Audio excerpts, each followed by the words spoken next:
Hey folks, welcome to the 67 Mustang channel. So we're in for a little bit, well, we're in for something a little different today. Still working on a lot with the 67, still working on getting those passenger floorboards cut out.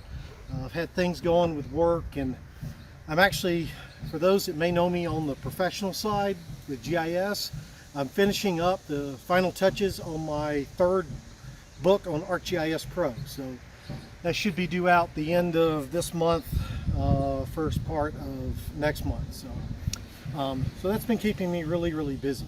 So anyway, long story short, it's probably too long now, but my wife took her Mustang, her 2016 Mustang, in to get an oil change. She likes to go to the dealer for that stuff, even though I'm perfectly capable of doing it. She goes there, which is probably fun. It means less work for me. But anyway, while she was there, they told her that she needed to replace her cabin air filter.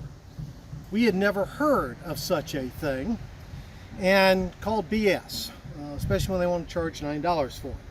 So when she brought it home, told me about this, I told her I never heard of anything. I knew engine air filters, yes, but nothing about a cabin air filter. So anyway, I did some research, and we got a fly buzzing around. Also, I'm sorry if you hear the drumming going on next door, but one of my neighbor's sons is a drummer. If you can hear it, he's actually very good at it. And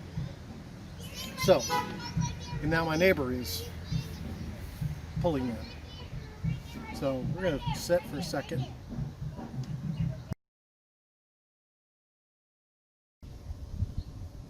Anyway, where was I?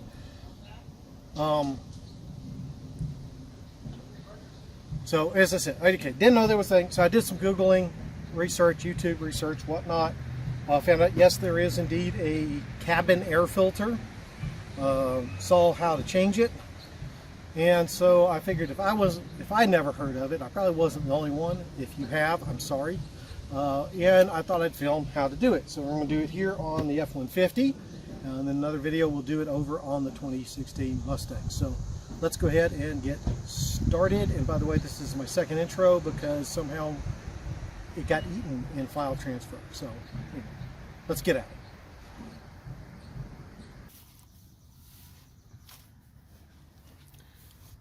it. Okay folks, so hopefully you can see this well. It's hard to do, it's just one person. So from what I understand, the filter is located behind the glove box. So we've got to open the glove box. And then there's two things. There's this bar here, and then there's some tabs we got to undo. So we've got to undo this bar, which you just push down and then pull out. So hopefully, let's see if you can see what's going on. Let's see if I can get in here a little bit closer for you. There we go. So you can see how this hole right there, see how it's got a small end and a bigger end. Well, you take that bar I just showed you and you push it forward so that the tab on it moves from the small end to the little end and it pops loose. Pretty self-explanatory. Now, pardon my mess, but now inside the glove box here, there is a tab.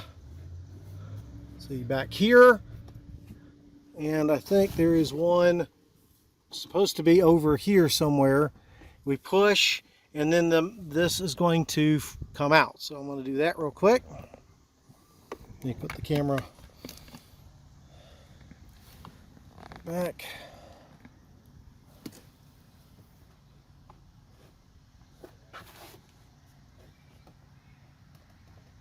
There we go. There we go. So this is going to drop out, and of course all of my papers and stuff are going to pop out. So recommendation is to empty all this out first. Okay, so then that falls down like so.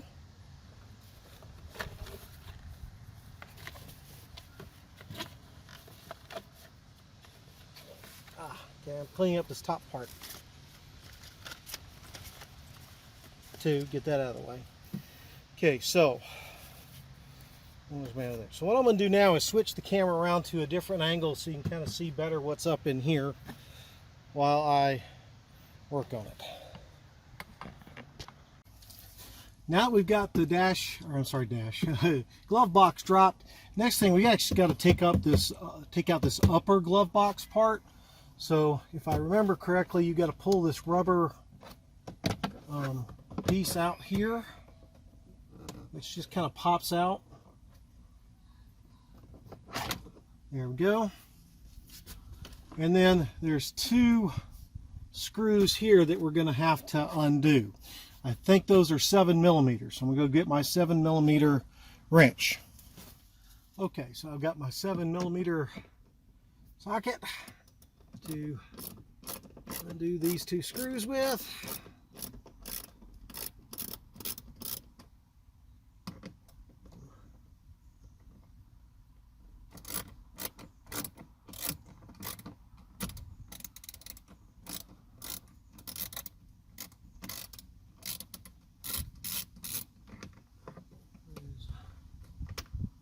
Screw.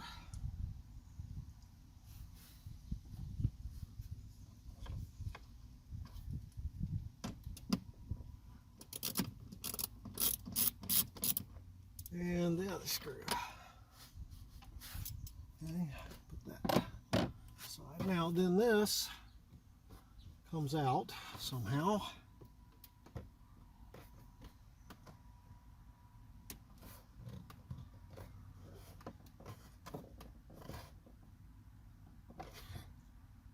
I'm trying to be careful with this because it is plastic and I don't want it to break. Sorry about my cat getting in the way. There we go.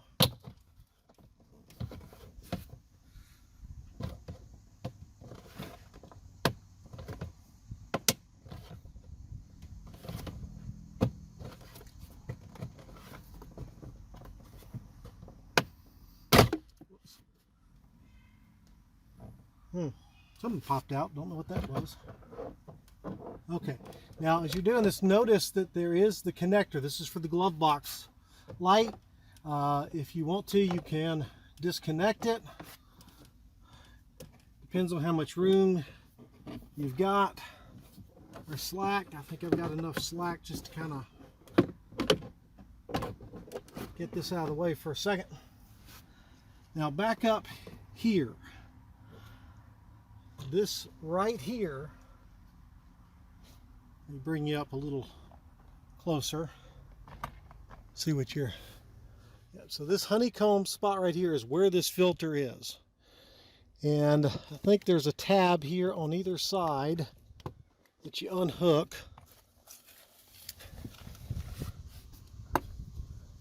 I can do this while holding the camera. There we go. It should cause it,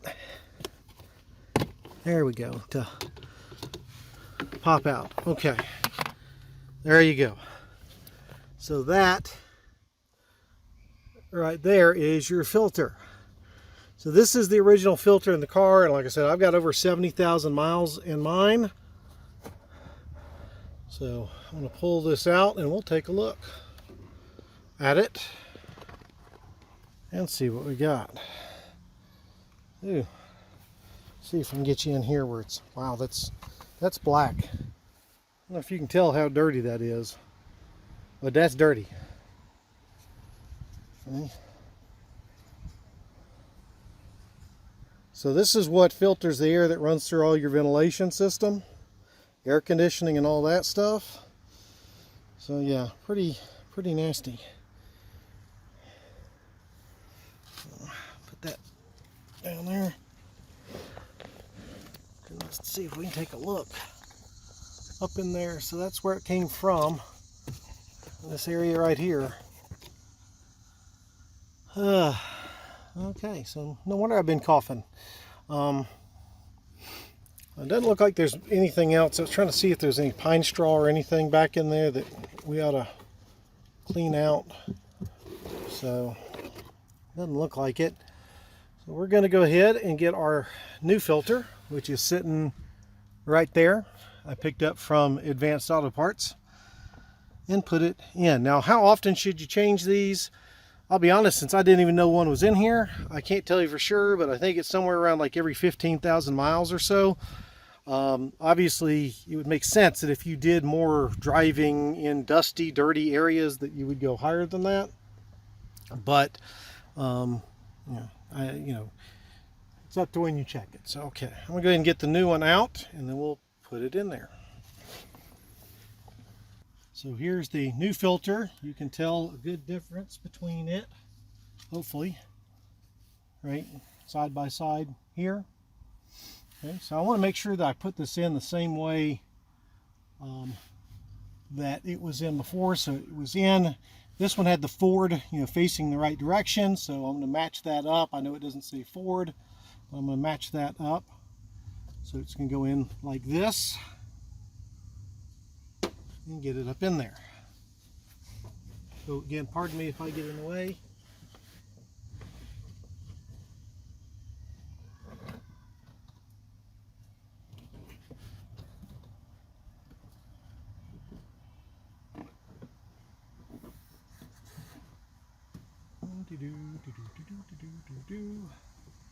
Come on, there we go.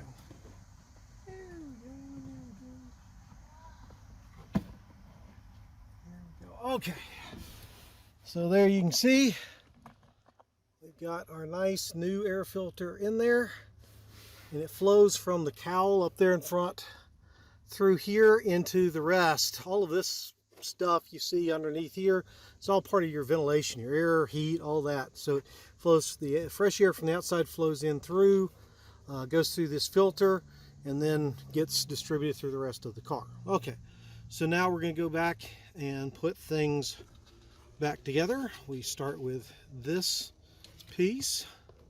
So you'll notice, let me back to this thing has two tabs. These two tabs, set that there for a second, go right here. Right, there's this one and that one. So we're going to slide that in, or attempt to.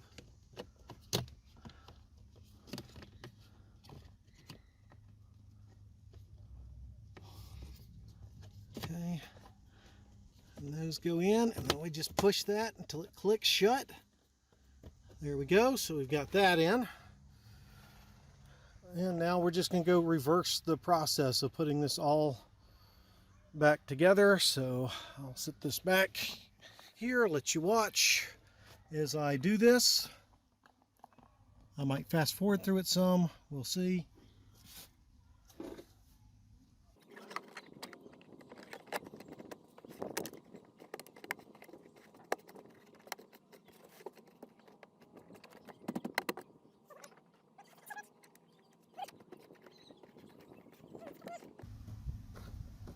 If you're doing this, you can actually feel their tabs underneath this that click back in. So I'm just trying to make sure the ones I can feel are clicked in. I can tell.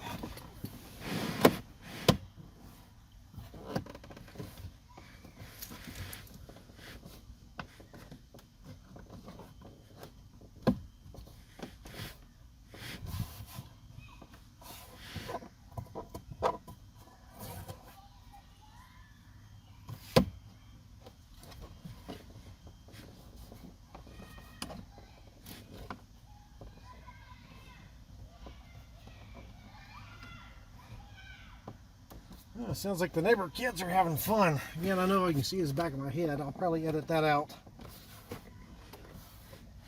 Okay.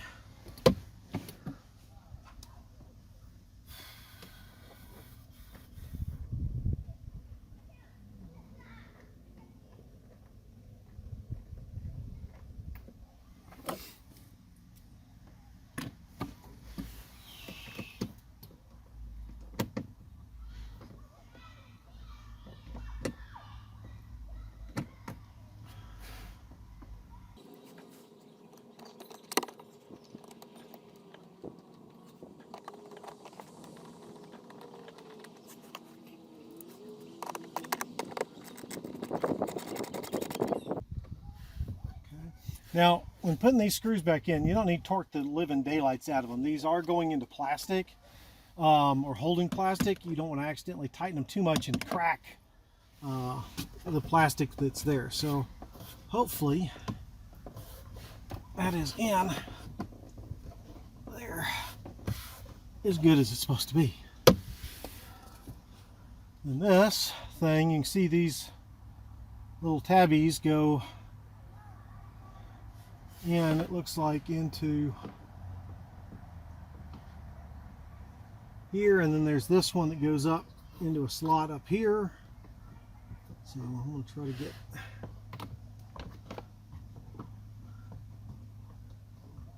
this all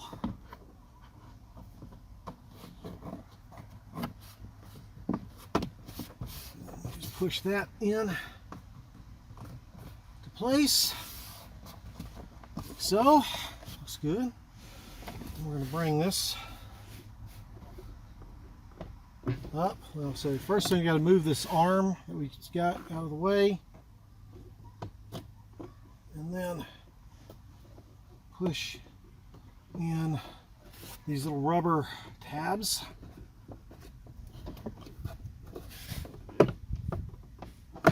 Get that in, so that holds that, and now reposition the arm.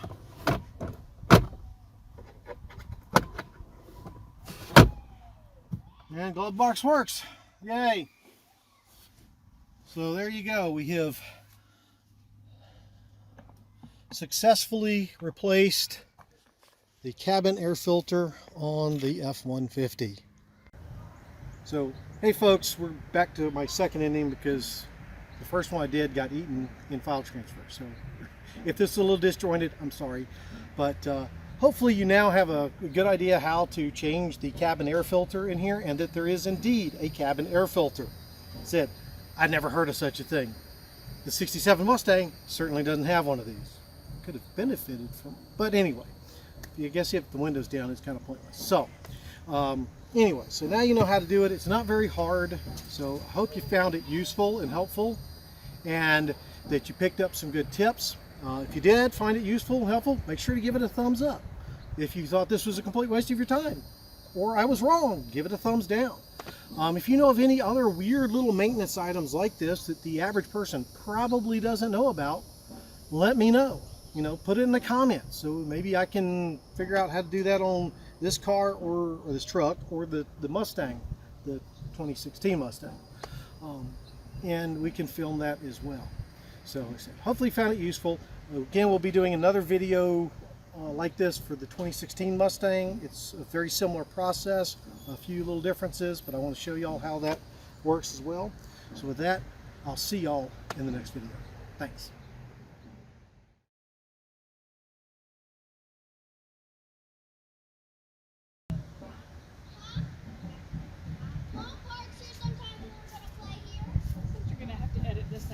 Yeah. I'd like to point out that he told me he didn't want to work on my car. That's why I go to the dealership for my oil change. You weren't supposed to hear that. And number two, the price they quoted was $100, not $90. $100, okay. Fair enough. You weren't supposed to be out hearing it. By the way, your car's done.